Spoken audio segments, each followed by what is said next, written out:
Welcome to the ADNA Presents. Today, happy to share with you a story of Kevin. And before we begin, be sure to check out the Kindle book, The ADNA Presents Volume 1, Know Your Narrator, including many interviews with voice talents, all in text form, so you can digest the information a little bit differently. I found the experience fascinating when I was editing down to share the text version and how that all came out. So please be sure to check it out.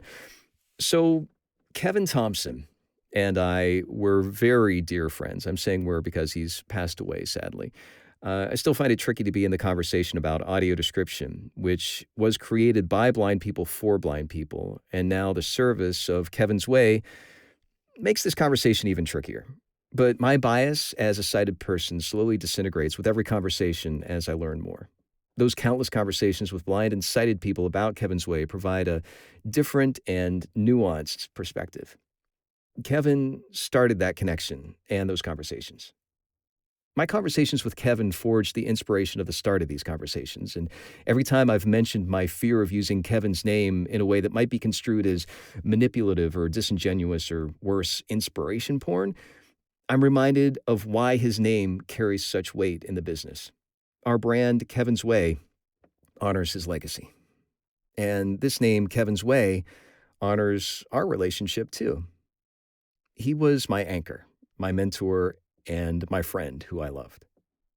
He'd smile and shake his head at hearing that, I'm sure, then turn on some Casey Kasem Top 40, knowing we'd share more text messages, phone calls, and conversations about all this. She told me about the morning that Kevin's elementary school bus never showed, and she had to take him on the Atlanta commuter train. She said she'd held his hand as they boarded. She sat next to him on an adjacent seat. If he had ever had eyes, he'd have rolled them. At the closest stop to the school, he stood up. "Kevin, you want me to take you to school?" He took out his cane and smiled, shaking his head. "Mother, you can stay on." He walked off the train, but his mom couldn't resist. He started down the sidewalk, and she followed quietly, concerned for his safety. She said, Kevin walked, and she walked. Kevin stopped at every red light and made his way to the school. I still hear her laughing as she recalled that time when he was 5 years old. He ran down the stairs to his ham and cheese sandwich, she taking her time. That's how he'd do. He can get around. At the school, she saw the teacher open the door for him. "Kevin, I see your mother." "Yeah, I know. I smelled her cologne." He got around so good, and it made me feel good he was doing stuff. I couldn't baby him. I let him play with kids. He fell down and got back up. Everyone said his mama let him do that. Ain't nothing gonna hold him back. As an adult, he traveled from Atlanta to Jackson. He would go and come and visit his friend. And she said he tried to keep stuff from her. He didn't want her to know anything about it. A year before he died, she knew something was wrong. He was having problems. Something was going on. The only thing holding him back, his ankles started swelling. He got to check that out.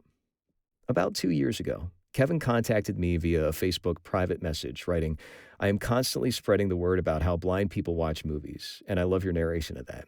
If there's ever anything that I can do to help with the cause, please don't hesitate to reach out. Thank you again for everything that you do." My narration for audio description wasn't known by many, and I was reaching out wherever I could, talking about it. Here was someone responding. It wasn't a bot. Wow, he's real.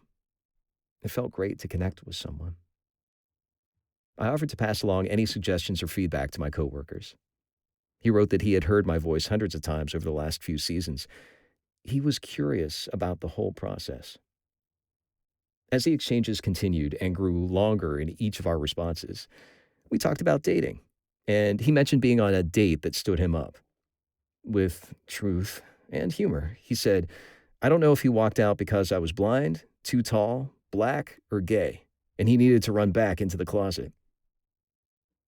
A lot of times when he met sighted people, it didn't go well. He told me, "Today, a waitress went up to his table and meekly said, 'Knock, knock.' I just want to order a burger. Was I supposed to say, 'Who's there?'" Another time, as he was walking, a sighted person grabbed his shoulder without asking, screaming, "I'm a Christian, not a crook." Almost weekly, he had incidences with Uber drivers standing him up or grilling him about his blindness. Sometimes bus people would hold his hand and pray over him so he could get his sight. He would laugh about it sometimes, and other times, I could almost hear him shake his head. And he heard me and listened to my work stories. I shared my own challenges, and he gave feedback or a welcome to listening ear. As his role as just an audience to an advocate, he was sharing more with me. We started a Facebook group discussion together, the audio description discussion. He led that group with a quiet leadership. I would run ideas by him, and he would share what worked and what didn't work. We would talk about how some shows worked great and why others didn't. Those conversations were hours long. We started to find some similarities, some core elements, and that gave us a nice shorthand to make our conversations easier. Oh, Roy, the writing. Why are there so many prepositions together in that sentence that takes forever? Or, Kevin, what do you think about that narrator? And he'd say, I didn't. I was totally into the story. Got it. The way she was reading the script, you were immersed in the story. Yes, he shouted, and I could hear him laugh and exhale. Roy, if I have to turn my volume up and down any more times in this show. Kevin, I know. That show needs a sound engineer. Kevin, did you hear about audio description on that new show?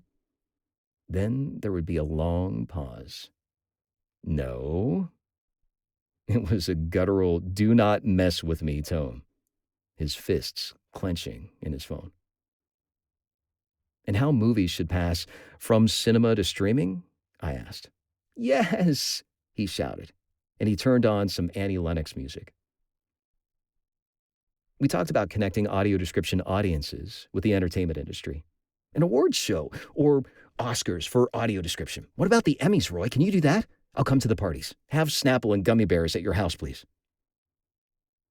We discussed what we could do to start connecting. What organizations could we reach? How they could work together. I found myself using my headset to my phone more often so I could pace around my room, our shared energy pulsing between the long-distance conversation. We kept talking about our unlimited phone plans.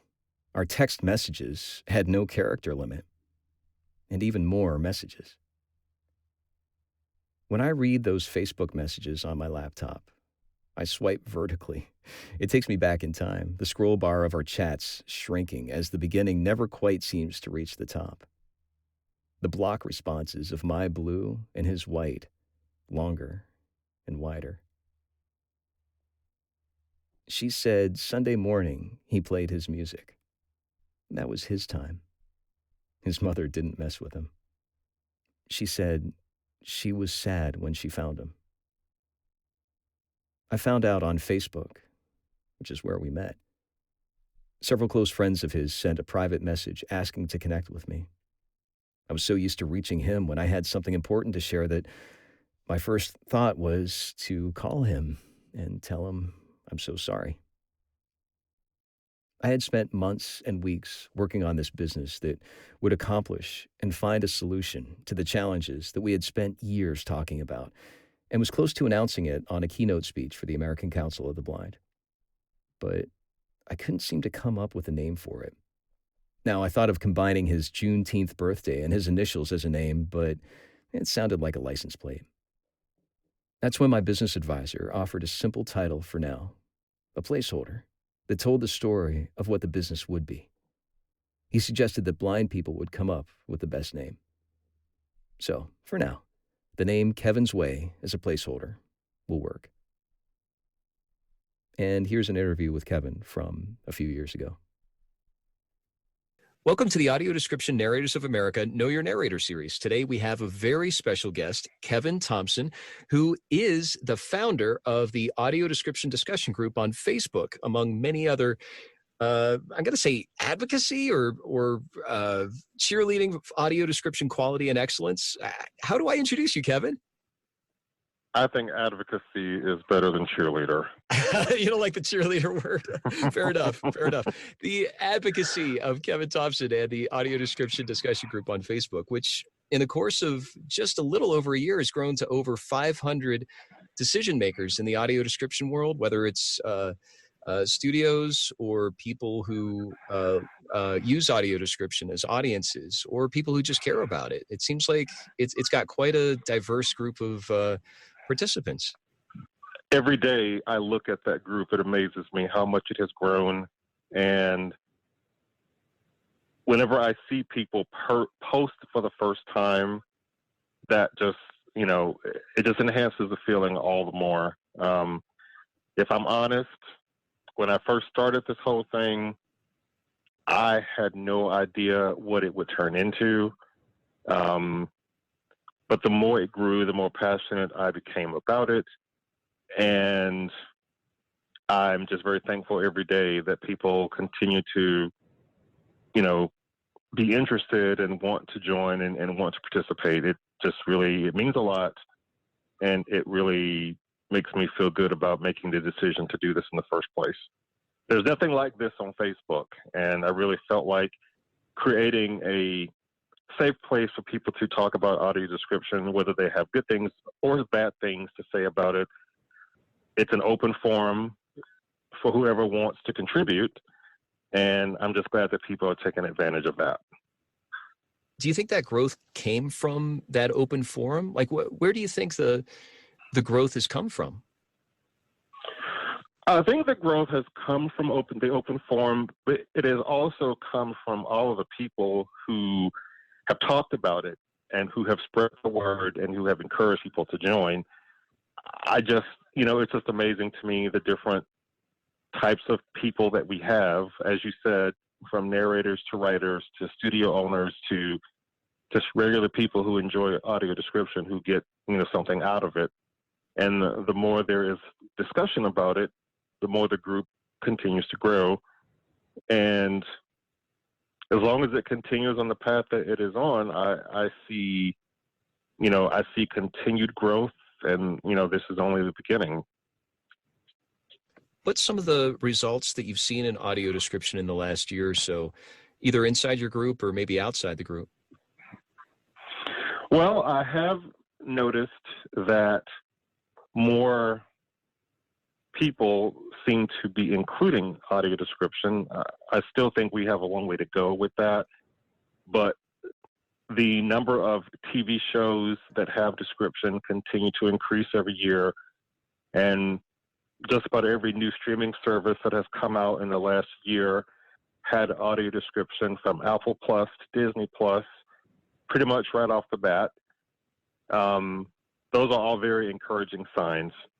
It really has come a long way from the very first TV show I ever watched with description 8 years ago, all the way back to the very first movie I ever watched with description about 17 years ago. When you see the numbers go up, there's also something that seems to be happening on the quality and the excellence of the audio description. Can you talk about the difference between those earlier examples, that first film or that first TV show, to where we are now, besides there being more of it? Is there something else that you've noticed? Well, I can definitely talk about the difference in films, because in the very beginning, at least here in Atlanta where I live, the only theaters that supported audio description in the early days, so to speak, were AMC theaters. And there were several times that I would go to a movie that was supposed to have description that did not. And I don't know if at the time, I don't know if it was because the movie just didn't have it, or if the theater didn't know how to have it connected. I don't think it was the theater, because there were other times that I went to those same theaters and the movies that had description were actually working properly. So not knowing as much about it back then as I do now, it never really occurred to me to ask, is it possible that you guys have the wrong setup? So I basically just accepted what they gave me. And in the very beginning, there wasn't nearly as much attention paid to the narration, as far as how much or how little narration there was for each movie. There were a couple of movies that would have about 10 or 15-minute segments with no description at all. And then it would pick back up again, and then at some point it would go out again. So that was definitely not, what a audio description user wants to deal with. I'd give them a pass on the fact that it was the early stages. If something like that happened now, I'd be screaming fire. But, back then, with something that was so new and, still, I guess the bugs were still being worked out, I kind of accepted it for what it was at the time. But I have definitely noticed over the last few years, the description has improved tremendously as far as what is described, and the quality of the narration has improved vastly. People care about the work now a lot more than they did. So that starts with the studio and the I guess the narrator, the writers, and the people that own the studios, but it also has a lot to do with who's narrating and the pride that they, take in the work that they do and the narration that they provide. And there's a lot of elements, it sounds like, between the narrator and also specifically the writer and the people that are making the decisions to even include it, that these are all correct different elements. What are your expectations, or what are you finding in your group the audience's expectations are as far as what that means now? For example, what would you not accept, or what do you expect? I think let's keep it positive. What do you expect when you have an audio description film or TV show? I expect the narration to fit the show. I expect the person doing the narration to use the necessary inflections needed to sort of, I guess, describe the scene that they are describing. In other words, if the scene is a maudlin or sad scene, I kind of expect the narrator to mirror that in his or her voice, just as I would if it's intense or action-packed or happy. You need somebody who is going to be able to paint that picture for you, not just by, reading the words that they have been written for them, but also with the way they speak about that particular scene. And I've seen that improve a lot over the years. And I can only hope that it continues to get better as time goes on.